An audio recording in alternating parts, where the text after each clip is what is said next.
It was a Tuesday evening, and I was making Harrison's favorite lasagna. I was humming along to the radio, completely oblivious to the fact that my entire world was about to shatter. He'd left his phone on the kitchen counter, unlocked. A notification popped up, a message from a name I didn't recognize. Curiosity, or maybe it was intuition, got the better of me. What I saw in those messages, I'll never forget the feeling of betrayal that washed over me. Hi, I'm Gloria. I'm the one who lived through this story and came out on the other side. I'm sharing my experience with you today, and I'm curious, where are you listening from? Let me know in the comments below. The messages were explicit, undeniable proof that Harrison, my boyfriend of 3 years, was having an affair. Her name was Dina, and the things they were saying to each other, it made my stomach churn. The lasagna suddenly smelled like poison. I felt like I was going to be sick. My hand started shaking uncontrollably, and I had to put the dish down before I dropped it. For a moment, I just stood there, frozen. Harrison was supposed to be my person, the one I could trust implicitly. We'd talked about marriage, about building a future together. And here I was, staring at the digital equivalent of a smoking gun. The shock was quickly followed by a white-hot rage. I wanted to scream, to throw his phone against the wall, to confront him right then and there. But something stopped me. A cold, calculating part of my brain took over. Instead of confronting him, I decided to play a different game.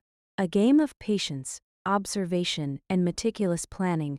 I knew that if I revealed what I knew, he would deny it, gaslight me, and probably get better at hiding his tracks. I needed irrefutable proof, something that would expose his lies and leave him with nowhere to run. So, I became a detective. I started paying closer attention to his behavior. The late nights at the office, the hushed phone calls he took in the other room, the way he flinched when I touched him. It all made sense now, seen through the lens of his infidelity. Every loving gesture, every word of affection, felt like a carefully constructed lie. I felt like I was living a nightmare. I started documenting everything. I checked our credit card statements, looking for suspicious charges, romantic dinners, hotel rooms, gifts I hadn't received. I used a location tracking app to see where he was when he said he was at the office. The evidence started piling up, painting a clear and damning picture of his betrayal. It was painful to see. Each piece of evidence was like a knife twisting in my gut, but I knew I needed it. I needed to be armed with the truth. One evening, he mentioned a company happy hour. "Oh, you should come," he said, trying to sound enthusiastic. "It would be great for you to meet some of my colleagues." I almost laughed in his face. Meet his colleagues? More like meet his mistress. But I smiled sweetly and said, "Sure, honey, I'd love to." The happy hour was held at a trendy bar downtown. I spotted Dena almost immediately. She was younger than me, with long blonde hair and a confident air about her. She was laughing and flirting with Harrison, her hand lingering a little too long on his arm. I watched them from across the room, my heart pounding in my chest. I decided to approach them. I walked up to Harrison and gave him a kiss on the cheek. Hey, babe, I said, trying to sound casual. I thought I'd come and say hello. He looked surprised, a flicker of panic in his eyes. "Oh, hey, Gloria," he said, his voice a little too high-pitched. "This is Dana. She works in accounting." I extended my hand to Dana. "Nice to meet you," I said, forcing a smile. "You too," she replied. Her eyes narrowed slightly. We made small talk for a few minutes, the tension in the air thick enough to cut with a knife. Then Harrison got called away by another colleague. Dina and I were left alone. "So," I said, turning to her, "how do you like working with Harrison?" "He's great," she said, a little too quickly. "Really dedicated, a real team player." I raised an eyebrow. "Is he?" I said, my voice dripping with sarcasm. She didn't seem to notice. "Yeah," she continued. "He's always complaining about his girlfriend. Says she's so clingy and insecure." Those words hit me like a physical blow. Clingy? Insecure? Was that how he saw me? After everything we'd been through, after all the love and support I'd given him, that's how he described me to his mistress. It was then that I knew I had to take action. I needed to make him understand the gravity of his actions. I excused myself and went to the restroom. I splashed some cold water on my face, trying to regain my composure. I stared at myself in the mirror. My eyes were red and puffy, my face pale. I looked like a ghost of my former self. But beneath the pain and the anger, I saw a flicker of determination. I would not let him destroy me. I would not let him get away with this. I spent the next few weeks meticulously planning my revenge. I knew I couldn't just confront him and walk away. I needed to make him pay for what he'd done. I needed to expose him, not just to me, but to everyone he knew. I told Harrison that I had to go on a business trip to Chicago for a week. It was a lie, of course. There was no business trip, but I needed him to think I was out of town so I could put my plan into motion. Before leaving for Chicago, I installed a doorbell camera at our apartment. It was a discreet model, disguised as a regular doorbell. It would record everything that happened at our front door, and I could access the footage remotely from my phone. Then, I packed a bag and drove to a nearby hotel. I spent the week holed up in my room, glued to my phone, waiting for Harrison to make his move. It wasn't easy. I was constantly battling feelings of anger, sadness, and self-doubt. But I knew I had to stay strong. I had to see this through. On the third night of my business trip, I saw it. The doorbell camera captured Harrison, opening the door and letting Dina inside. They were laughing and holding hands, completely unaware that they were being recorded. I watched the footage, my blood boiling. They went inside and I could hear their voices through the camera's microphone. I recorded the entire thing, capturing every incriminating moment. The next morning, I sent the recordings to Harrison's parents. They were good people, and they had always been kind to me. I knew they would be devastated to learn what their son had done. I included a short message explaining everything and expressing my heartbreak. Then, I sent the recordings to Harrison's boss. He was a stickler for rules and had a zero-tolerance policy for office affairs. I knew that this could have serious professional repercussions for Harrison. Finally, I packed my bags and went back to our apartment. I waited for Harrison to come home from work. When he walked through the door, he looked surprised to see me. "Gloria? What are you doing here? I thought you were in Chicago." I didn't say anything.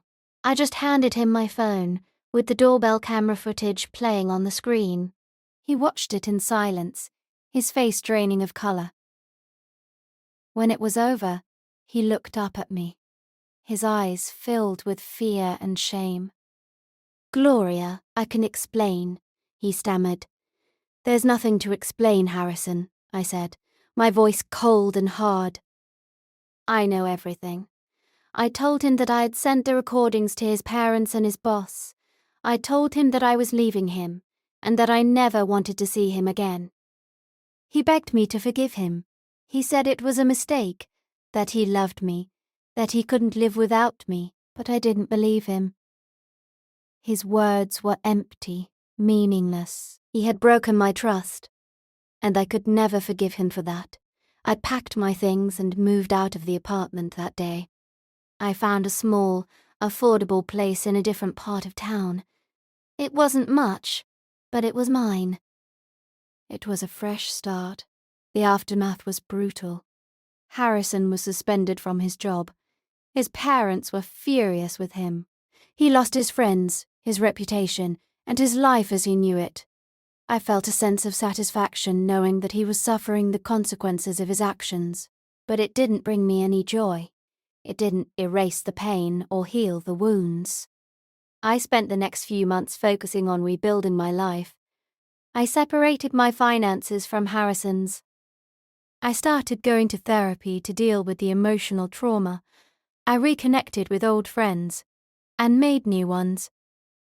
I started pursuing hobbies that I had neglected during my relationship with Harrison. I even started taking a pottery class at the local community center. It wasn't easy. There were days when I felt overwhelmed by sadness and loneliness. But I kept pushing forward, one step at a time. I refused to let Harrison's betrayal define me. I was determined to create a new life for myself, a life filled with happiness, love, and purpose. About 6 months after I left Harrison, he contacted me. He asked if we could meet and talk. I hesitated. I wasn't sure if I was ready to see him again, but I decided to do it. I owed it to myself to hear what he had to say. We met at a coffee shop. He looked terrible. He had lost weight, and his eyes were bloodshot. He looked like a broken man. He apologized for what he had done. He said he was ashamed and remorseful. He said he understood why I had left him, and that he didn't blame me. I listened to him in silence. When he was finished, I took a deep breath and said, "Harrison, I forgive you." He looked surprised. "You do?" he said. "Yes," I said, "but not for you. I forgive you for me. I need to let go of the anger and resentment so I can move on with my life." I told him that I didn't want to reconcile. I told him that I didn't think we could ever have a healthy relationship again, but I wished him well. I hoped that he would learn from his mistakes and become a better person. A few weeks later, Dina contacted me. She apologized for her role in the affair. She said that Harrison had lied to her about his relationship status.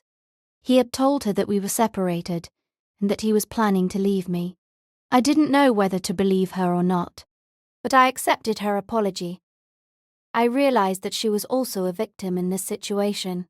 She had been manipulated and deceived by Harrison. I never saw Harrison again. I heard through mutual friends that he had transferred to the Seattle office within his company. I hope he found some peace and happiness there.